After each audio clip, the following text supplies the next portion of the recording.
Today we're looking at two very powerful handhelds, the Retroid Pocket 6 and the Odin 3. And while the Odin 3 looks like it completely dominates on paper, the reality is that these devices are built for very different kinds of users.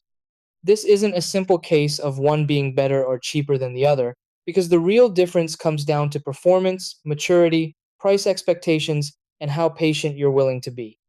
The Retroid Pocket 6 had a shaky first impression, but its revised design fixed most early concerns, and the option to choose between a D-pad top or stick top layout gives players flexibility depending on how they play, even if long-term comfort will depend on personal preference.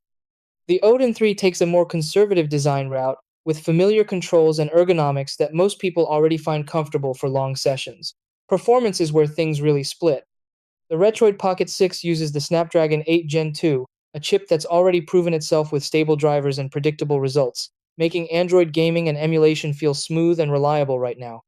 The Odin 3's Snapdragon 8 Elite is far more powerful in theory, but much of that power hasn't fully translated into real-world gains yet due to early drivers and optimization gaps, meaning performance can be inconsistent today. If you want a handheld that feels finished, dependable, and ready out of the box, the Retroid Pocket 6 is the safer choice. If you enjoy early adoption and are willing to wait for updates that unlock future potential, the Odin 3 is the more forward-looking option.